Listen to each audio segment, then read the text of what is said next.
Thank you.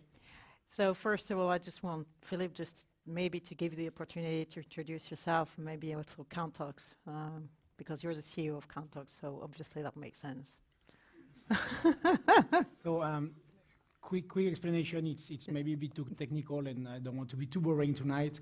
So Kantox, we're in fintech, but we build solutions quite sophisticated for businesses to fully automate anything related to managing FX and foreign currencies.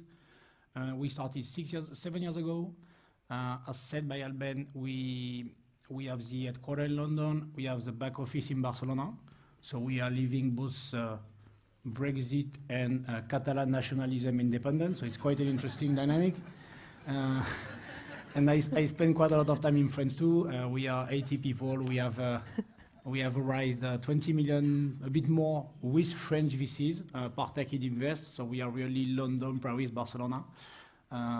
Profitable. It's very unusual in fintech nowadays. So this is a real milestone, more than fundraising. And happy to be here tonight.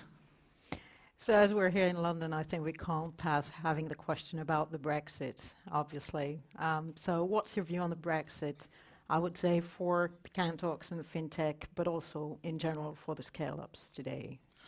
So first I will tell you a story about the Brexit referendum.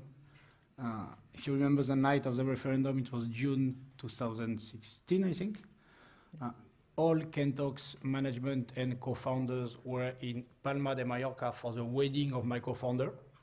So we had drinks until 2 in the night, and it was still quite clear that it was going to be a leave, so remain. So we went to bed, and at 6 in the morning, we started having the phone ringing. People upset, clients calling, so quite a nightmare. We woke up, we went for breakfast. My co-founder was going to marry, also super upset, and his future wife started noticing that he was much more focused on client and the company this very same day than the wedding. So at some point, the tension started really increasing, but really more due to the Brexit than the wedding. But we managed it, and finally it went well. So opportunity or challenge for us both. As I mentioned, we are specialized in managing foreign currencies and in particular foreign currency risk.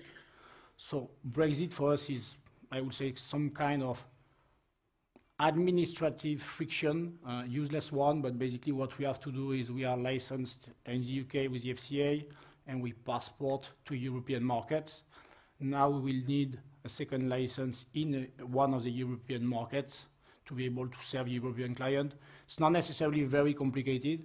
It just takes time, some money, some friction. So typical thing you don't want to do because you want to focus on your business.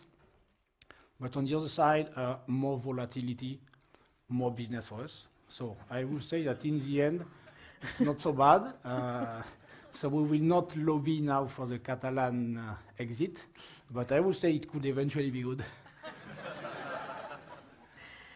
Talking about Brexit and the regulations and more in general, we hear a lot about the regulations on the fintechs, particularly because they took, the opportunity from the banks who were truly regulated, and they tried to find ways to buy the market and fringe the market. So, how do you see all these questions around the regulations on the fintech today going forward? First, to give a bit of context.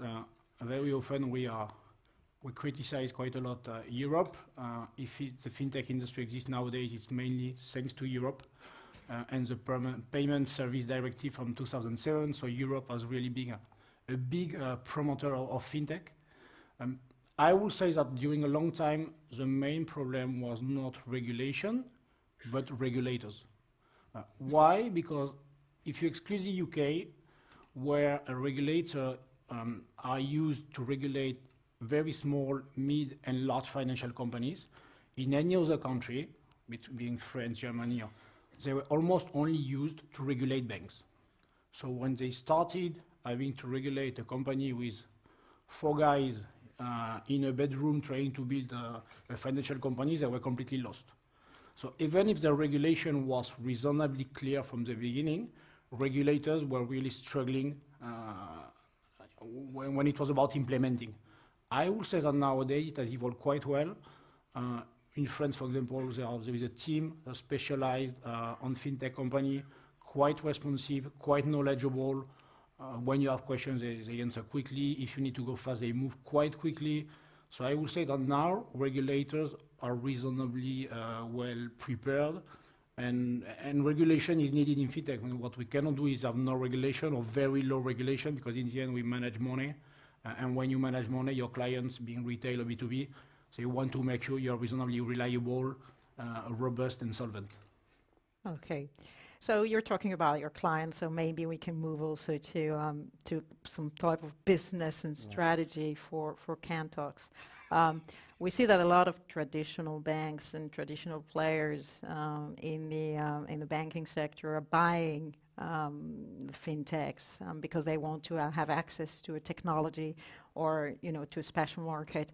How do you see these strategic moves for yourself, for Kantox, but also for the scale-ups, and what does this mean really in terms of market and business? So first, it's natural. I mean, in any industry where there is disruption coming, at some point incumbents start understanding that they need to do something, they need to move, they need to innovate. Banks are really being designed to manage risk. And we can say that innovation is at an extreme and risk management and culture at another extreme. So if you are designed to manage risk, it's extremely complicated to innovate and to move fast. So I think they came to the conclusion in the last 2 years, at least I have experimented a real change in the industry. They understood that they need to innovate, to learn from fintech. And learning can mean partnering, investing, acquiring. So the trend has started. I think we are still very early. We have seen some acquisitions, most of them of fintechs that are still relatively small. There are some exceptions. We have also seen, at least in France, the first divorce. So it's also part of the process. But I think we'll see more and more M&A in the space for the next 10 or 20 years. I mean, we are still in the very beginning, and seeing that banks, at least if we take the largest ones, are still generating massive profits. So I mean, they have the ability to acquire and to invest. It's not like some industry where the incumbents are basically making no money. So even if they want to acquire, they cannot. Banks, I don't know, take BNP or Société Générale, they probably do between 5 and 10 billion profits a year. So I mean, they have the ability to acquire, the ability to invest, and I think it makes a difference compared to some industries where basically they cannot. And do you think for the banks in particular, do we have now a view on, does it make really sense in terms of their business model and their ability for working together? Because obviously we always think the bank, the traditional bank, it's regulated, it's tough to move forward, and then a fintech is on the other side, wants to move faster and bigger. How do you see that working? Is that, in your view, is that working properly? Does it bring the results expected, synergies and also on? I will say what they start doing now, or at least they try, is to start partnering. So they approach you, they want to build partnership or technology partnership or any kind of, name it with knowledge sharing or approaching clients together. And when they start seeing that really the clients value a lot the products, the technology, so there is some cultural fit, which means we are able to work well together. This is when I would say you start having some tractions. What, in my opinion, doesn't work and will hardly work is acquiring a company just because you like a piece of technology and thinking that then you will integrate and deploy. This usually doesn't work. You really need to have some kind of fit between the teams, client validation. In my view, it's really the only way to do it, except when it's defensive moves. So sometimes you see some of them, they acquire a company because they just don't want this company to be acquired by a competitor. That's true. If I come back to your strategy, and you're standalone right now and you're not within a bank, obviously you created Kantox based on a software, so a high technology on the foreign exchange. How can you make sure as a scale-up or as a company, you're able to, still be a top actors and a top players on that market? thanks to research, development, partnership. How do you manage just to be always on the top of the technology, which is obviously the basis for you as a Kantox? So, in some way, we have created a new category of software solutions in our space, in B2B FX, or at least this is what they say in the industry. The way we manage innovation, I would say, is very simple and in some way very chaotic. What we just do is, anytime a client is asking for something, we really take it into account and decide if we think it makes sense to build it or not. So we don't have any kind of internal discussion, debate, idea generation, this kind of thing. It's anytime clients ask for something, it's basically shared internally, and we decide if we think it makes sense to build it.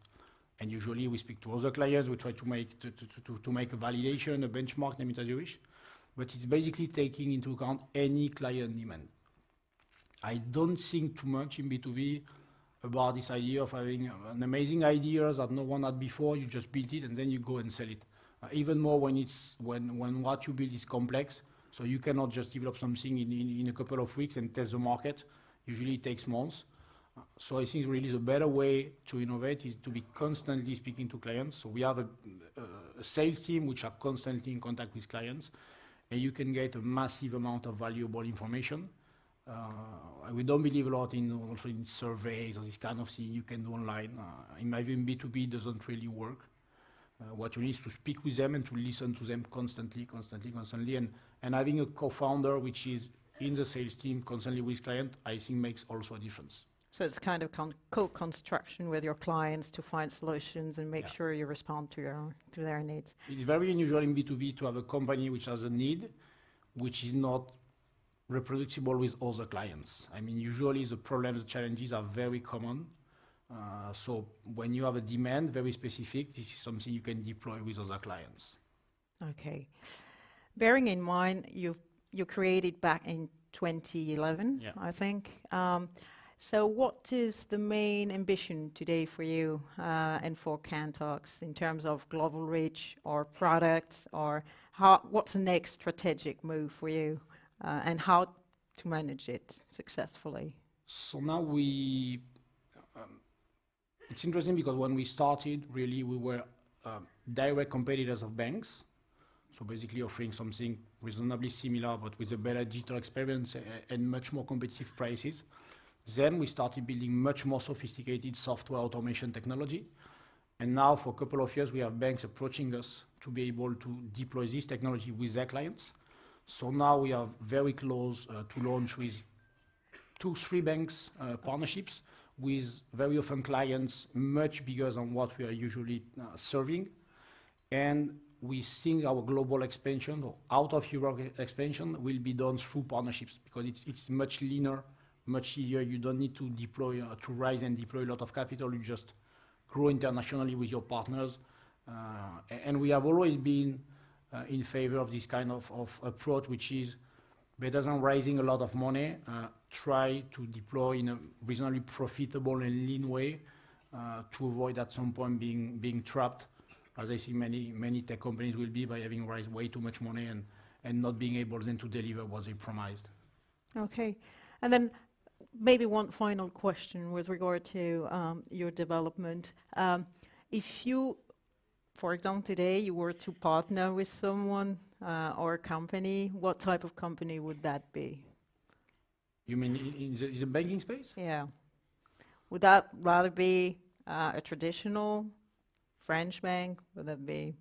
I will say the cases we have now in the pipeline, which are very advanced, only global players, leaders in FX. It makes, in the end, it's as challenging to partner with a small bank than with a large bank. But then when you partner with a large bank, the reach you get is much bigger. So we think it's better to focus on a limited number of high potential partnerships because it's very time consuming. Mm-hmm. And also I think what's very important in that sense, it's first not to look after them. Mm-hmm. So our strategy has always been when they will start understanding the value of partnering, they will come to us. We don't go after them because you can lose a massive amount of time.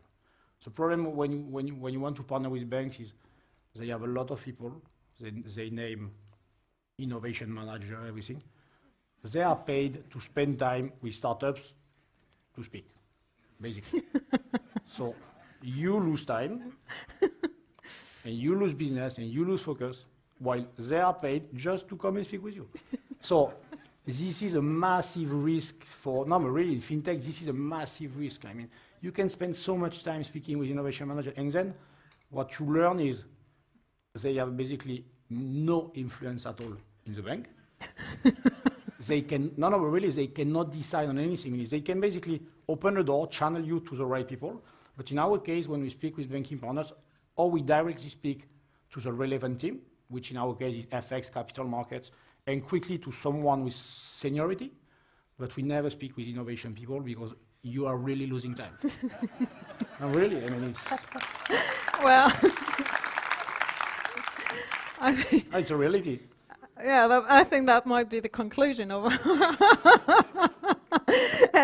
and a good advice actually is just to make sure you know who you talk to, and just make sure they are appropriate in a sense to what you want to achieve.